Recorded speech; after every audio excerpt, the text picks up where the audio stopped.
Me da muchísimo gusto saludar a un buen amigo, al tocayo Juan Carlos Anaya, director general de Grupo Consultor de Mercados Agrícolas. ¿Cómo estás, estimado? Buenos días. Gracias por despertarte temprano aquí con nosotros en Imagen Empresarial.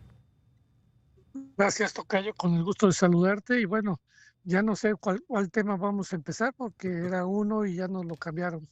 Es que ayer nos cayó de sorpresa a todos lo que sucedió con el aguacate. De hecho, como siempre, te agradezco la información que nos compartes porque ahí me dabas los datos actualizados. Ahorita te dejo que los compartas, pero nada más quisiera hacer una breve reflexión. Creo que es una cuestión preocupante y no creo estar exagerando en esta ocasión porque al final del día es la tercera ocasión en menos de 5 años que por una decisión que gira alrededor de problemas de seguridad en México, el gobierno de los Estados Unidos detiene la exportación de aguacate desde Michoacán. Entonces, tocayo, ¿qué es lo que está pasando ahora? Mira, tienes toda la razón. A nosotros también nos llama la atención porque ya es cada 2 años lo están haciendo, porque la primera vez fue el 11 de febrero del 2022, cuando amenazaron a algunos inspectores de Estados Unidos en Apatzingán y duró el cierre 7 días. Luego, y eso fue en 2022. Y luego el 15 de junio de 2024, 2 años después, duró el cierre 10 días también por problemas que hubo con los inspectores de Estados Unidos.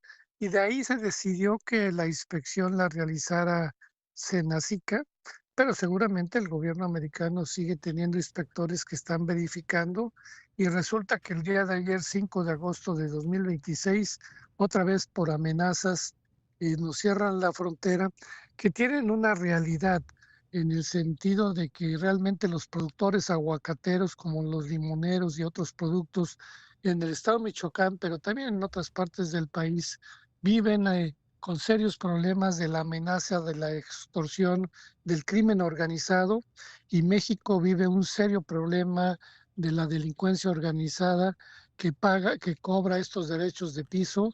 Pero bueno, esto lo ha tomado el gobierno de Estados Unidos, y como tú has de ver, uno de los problemas por lo cual no se renegoció a 16 años el Tratado de Libre, el TEMEC, fue derivado a temas políticos, pero más que nada a los temas de seguridad ante el tema del narcotráfico y el tema del crimen organizado que lamentablemente vivimos en el país. Y este tipo de medidas que tomó el gobierno americano de volvernos a cerrar llama la atención, que cada 2 años nos estén tomando estas medidas de suspensión, porque no es un tema sanitario. Y justo es ahí a donde iba, porque no es un tema sanitario ni tampoco es o se vislumbra forzosamente como un tema comercial. Seguramente debe de tener ahí alguna arista. El Reforma reportaba hace un poco más de un mes que pues ahí había una cuestión de que algunos aguacateros en los Estados Unidos estaban quejándose de la situación de que pues en México estaban manejada la industria del aguacate por el crimen organizado y demás, pero no suena a que sea una herramienta o una estrategia de negociación como sí lo ha sucedido con el tomate, como sí lo ha sucedido con otro tipo de productos que envía a nuestro país. Entonces, es ahí donde está la situación alarmante, ¿no? Así es, y bueno, es triste porque esto crea incertidumbre, también daños a la imagen, a la confiabilidad de nuestro producto. Esto pues, interrumpe una relación comercial que tenemos con Estados Unidos, donde México, del 100% del aguacate, más del 87% lo manda a Estados Unidos.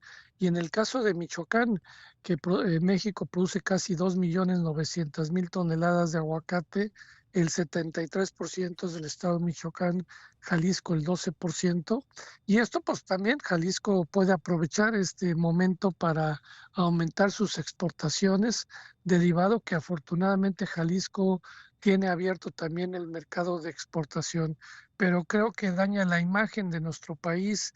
Y bueno, también esto, lo que tú señalas, puede ser una llamada a a la reunión que se va a tener en la primer quincena de septiembre para revisar el TEMEC. Yo creo que va a ser otro elemento que en Grupo Consultor hemos señalado que el problema, como tú lo dices, no es un tema comercial. México es socio, somos complementarios. El tema es de seguridad y es un tema político, que el gobierno de Estados Unidos está preocupado de que su socio comercial vive un serio problema de delincuencia organizada y de narcotráfico, y eso pues es preocupante en esta relación que tenemos entre tantos países que somos vecinos, ¿no?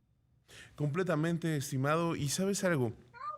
Creo que también en la manera en la que se dio este anuncio que gira alrededor de las revelaciones o cómo ayer aprieta la situación frente al crimen organizado, la amenaza que hace frente a todo aquel político o líder en nuestro país que esté relacionado con el crimen organizado, pues también habla acerca de cuál es el parámetro y cuál es el estado de las cosas en este sentido con el gobierno de los Estados Unidos. Pero, tocayo, más allá de destacar ya esta cuestión de seguridad, sino de hablar qué es lo que puede venir y cuál es la situación. ¿Cómo ves? Ayer tuviste alguna información sobre la reunión que tuvieron o que planeaban tener los líderes de la PEAM, por ejemplo, con el gobierno de nuestro país. Se sabe si se logró este acercamiento, se pospuso. ¿Qué es lo que podemos ver en los siguientes días? ¿Qué es lo que podemos esperar? Bueno, lo que nosotros vemos es que creo que es el día de hoy la reunión, porque ayer el comunicado salió de APIAM. Ellos iban a trasladar a la Ciudad de México a tener una reunión con la embajada, pero realmente lo que necesita la embajada es no tanto a los productores, sino parte del gobierno, al gabinete de seguridad, que debe darnos certidumbre, nos debe dar el Estado de Derecho, nos debe dar seguridad al país, ya que pues, es lo que está reclamando el gobierno americano, de que uno, no hay seguridad para los inspectores que tienen; dos, que no puede estar con un país que vive en términos de inseguridad, donde hay extorsión y donde los aguacateros, muchos de ellos, pues a lo mejor están siendo extorsionados y mucho manejado la oferta del aguacate, y eso no lo pueden permitir, como tampoco nuestro gobierno debe hacerlo. Y es lamentable lo que está aconteciendo en el estado de Michoacán, que es un estado, el segundo estado más importante en valor de la producción del país, y que ha vivido por muchos años y ha tenido también gentes que han matado, como nuestro amigo Raimundo Bravo, líder limonero.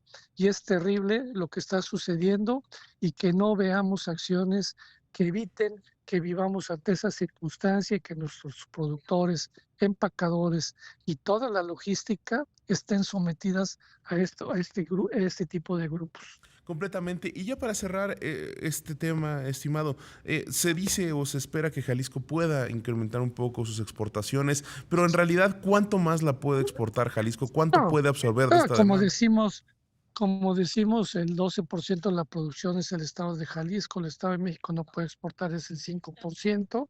Seguramente esto se tiene que arreglar. Vimos que la primera vez fue 7 días, 10 días. Creo que puede haber maneras. Lo que quiere el gobierno americano y exige es Estado de Derecho, y eso no lo tenemos en Michoacán. Completamente, estimado. Pero bueno, esto ves que pueda, más bien, hay otras situaciones que tenemos que tratar, entre ellas la inflación, entre ellas la apertura, por ejemplo, de que ya se está permitiendo por parte del gobierno de los Estados Unidos de que vayan a la apertura para que pasen ganado y ya elevando esta restricción. Entonces, ¿qué te parece si dejamos el tema de la inflación para el siguiente bloque y ahorita nos das una pequeña entrada sobre lo que sucedió ya con esta decisión por parte del gobierno de los Estados Unidos y cómo está afectando positiva o negativamente el comercio de ganado hacia la Unión Americana? Bueno, este, ¿tengo cuánto tiempo? ¿2 minutos? Exactamente. Ah, bueno, mira, tocayo, en el tema del ganado, la realidad es que es buena noticia que que se haya anunciado la apertura del ganado el 24 de agosto de este año. A mí se me hace mucho tiempo, pueden ocurrir muchas cosas. La realidad es que ya tenemos gusano barrenador en Chihuahua, solamente en Sonora no, que por ahí vamos a empezar. La realidad, han perdido los ganaderos mexicanos al no exportar, han perdido los empacadores y los engordadores de Estados Unidos la falta de ganado, y han perdido más los consumidores de Estados Unidos en virtud de que los precios de la carne son los más altos de la historia, y eso está impactando la inflación en Estados Unidos, que raro es que ahora la inflación en Estados Unidos es mayor que en México.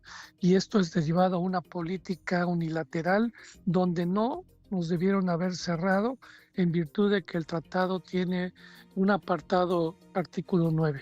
Perfecto, tocayo. ¿Sabes qué? Vamos a mantener el tema entonces en la mesa. Vamos a un corte y regresamos con más. Y le agradezco al tocayo Juan Carlos Anaya, director general de Grupo Consultor de Mercados Agrícolas, que se haya mantenido con nosotros en el corte. Estimado, gracias por quedarte. Gracias, tocayo. Y pues bueno, Seguimos. exacto, seguimos con el tema. Nos estabas comentando que tú veías como un error que hubiesen tomado la decisión de cerrar la frontera para el ganado mexicano. Así es, tocayo, porque Estados Unidos ha dejado de procesar desde noviembre de 2024 a la fecha alrededor de de engordar más de casi 2 millones de cabezas de ganado. A México le ha implicado también dejar de recibir divisas por 2.400 millones de dólares, y a nuestros productores le ha impactado en el precio del ganado, porque afortunadamente México pudo cambiar. En lugar de mandarles ganado, le estamos mandando más carne. Las exportaciones de carne de res se han incrementado 24%, principalmente a la Unión Americana, donde el total de las exportaciones, el 90% van a Estados Unidos, y en valor se han incrementado 49% en virtud de los precios que hay en el mercado americano. Pero el productor mexicano, que es un ganado de alta genética, pues sí ha perdido en sus costos de oportunidad, porque Estados Unidos paga muy bien el ganado, de alrededor de 500, 600 millones de dólares.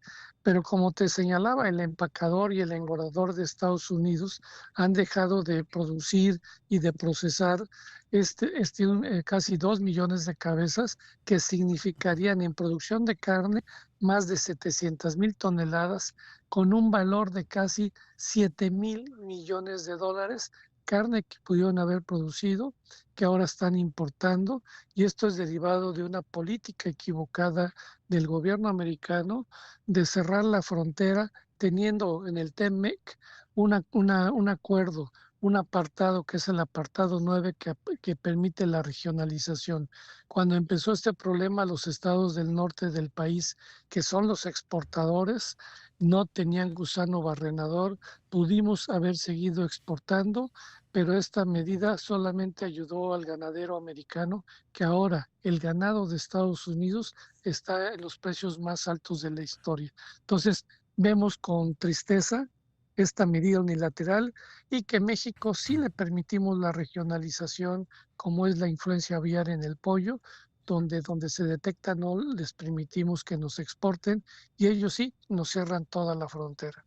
Y tocayo, definitivamente creo que fue un error, pero te quiero hacer una pregunta que a lo mejor es algo específica, pero por ejemplo, trimestre a trimestre, en los últimos 2, 3 años, Tyson Foods, que es de los gigantes procesadores de carne ¿Eh? en los Estados Unidos, ha dicho que ha tenido problemas con cuestiones de ganado, porque justo su negocio de carne específicamente, que es el que representa mayores ingresos para la empresa, pues había tenido varios problemas y varias aristas. De manera reciente estaba relacionado con con esta importación, o que baja de la importación de ganados de nuestro país, pero ellos tenían también un problema porque decían que no estaban haciendo, o no crecían, no criaban las suficientes cabezas de ganado, y que habían tenido un problema local. Esto también afecta precisamente al negocio, ¿no?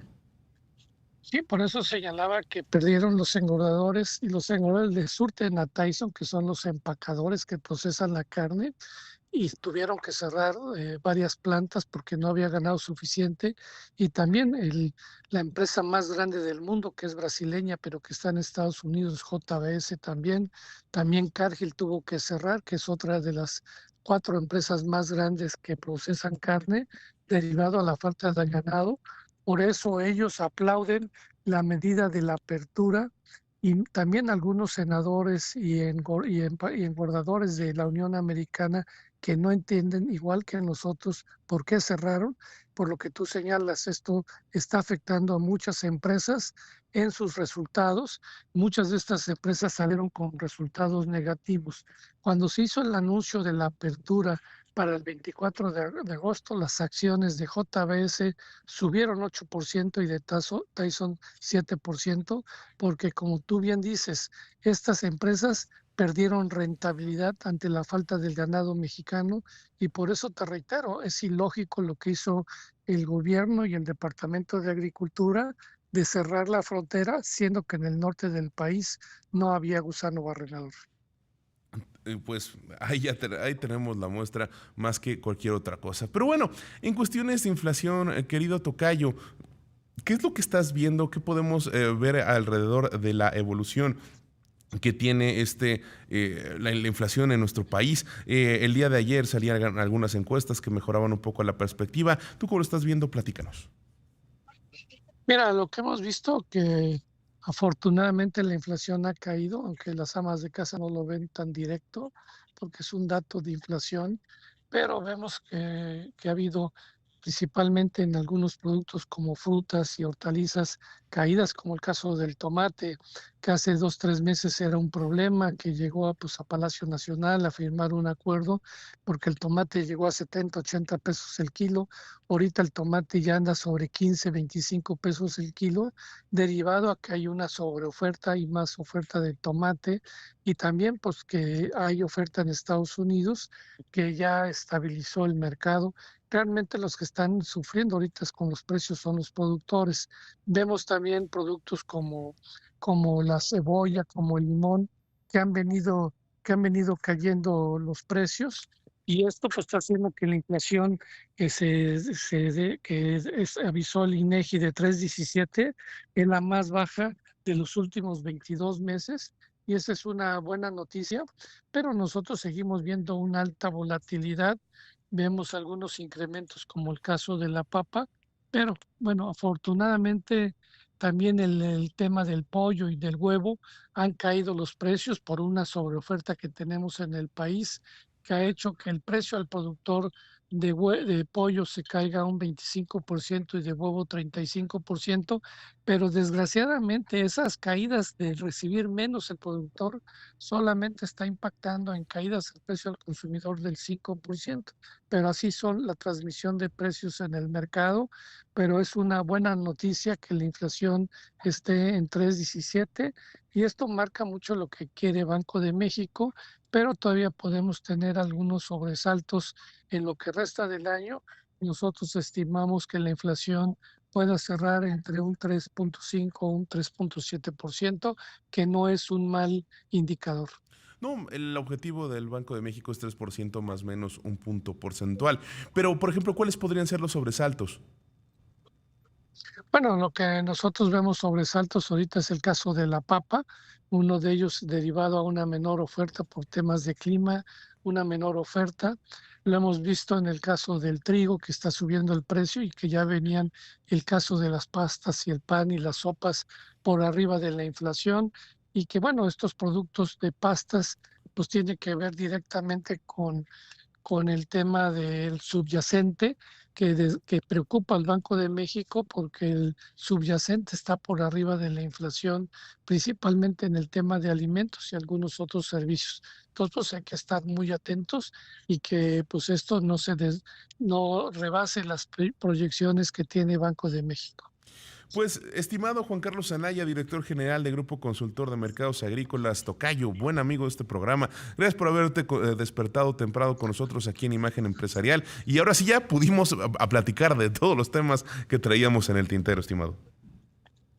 Gracias, tocayo. Estamos a la orden como siempre. Muchísimas Buen día. gracias. Buen día y seguimos con más aquí en Imagen Empresarial.